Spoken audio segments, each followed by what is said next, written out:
Support WrestleTalk! Enable notifications.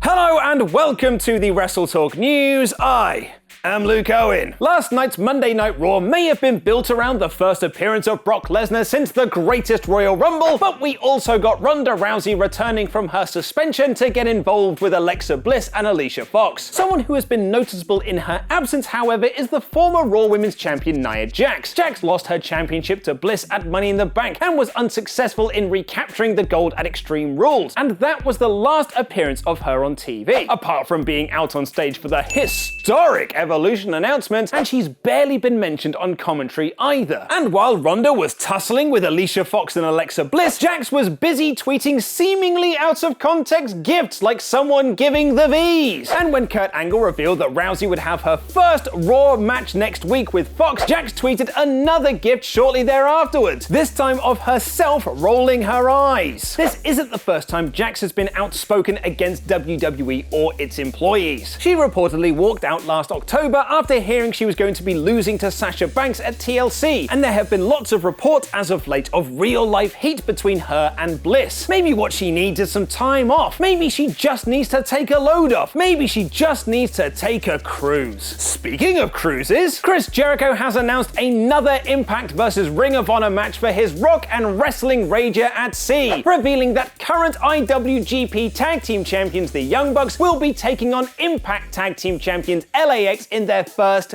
ever meeting, which came shortly after the announcement that the Young Bucks will team with Kota Ibushi to take on the team of Rey Mysterio, Phoenix, and Bandido at September's All In. As Matt Jackson put it on Twitter, a day full of big match announcements for us, which was a nice birthday present for Nick. Someone who likely won't be at either All In or Jericho's Rock and Wrestling Rager at Sea is the former 5-time knockout champion Madison Rayne. WWE officially announced yesterday that Rayne, wrestling under the name Ashley Rayne, will be part of the second Mae Young Classic, which starts taping very soon. Rayne was last seen in Impact at Slammiversary in a losing effort to current knockout champion Su Yung, and she was also part of Ring of Honor's Women of Honor tournament, losing in the first round to Mandy Leone. It had been reported back in October that Rayne was at the WWE Performance Center for a tryout. WWE also announced Priscilla Kelly and daughter of NXT trainer Robbie Brookside, Zia Brookside, for the tournament, which will also feature Io Shirai, Caitlyn, Mia Yim, Rhea Ripley, Deonna Purrazzo, and the legendary Miko Satomura, among others. The finals of this year's Mae Young Classic will take place at the aforementioned Evolution this October from the Nassau Coliseum. But someone who likely won't be around to see that show is the king of the cruiserweights, Neville. The former cruiserweight champion walked out on WWE back in October 2017 and hasn't been heard from since. There have been rumors that talks between the two parties have been positive, but the latest reports are that WWE are paying to keep Neville at home so he doesn't go to any of their competitors or even shows like All In and Jericho's Cruise. But his name came up recently in a series of Twitter replies from current cruiserweight champion Cedric Alexander. Alexander won the title at WrestleMania earlier this year and has since defended it against the likes of Mustafa Ali and Buddy Murphy, something he proudly boasted about on the social media platform over the weekend. When someone replied to him if this was the perfect time for a certain return of the king, Alexander replied, "You spelled quitter wrong." And when someone argued that Neville didn't quit and simply walked out over bad booking, Alexander replied, "Sounds like the exact definition of quitting to me." Something Ollie and I won't be quitting on, however, is Wrestle Ramble Extra, our monthly Patreon exclusive podcast where we review pay-per-views voted for by our pledge hammers. This month was filled with a summer atmosphere, with SummerSlam 1992 from Wembley, Ollie Davis's favorite pay-per-view of all time, SummerSlam 2000, and the return of Shawn Michaels at SummerSlam 02 all on the list, along with ECW's Hardcore Heaven 97 and Heatwave 98, and the pay-per-view that nearly made Ollie Davis quit watching wrestling altogether, SummerSlam 2010. And we can now reveal that the winner is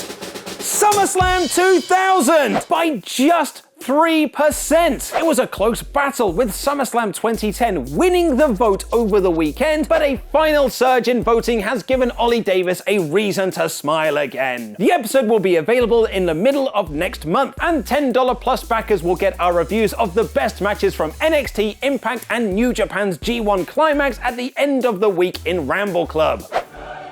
Brock Lesnar turned on Paul Heyman. Watch Ollie Davis's review of Monday Night Raw in about 4 minutes by clicking the video on screen right now. I've been Luke Owen, and that was wrestling.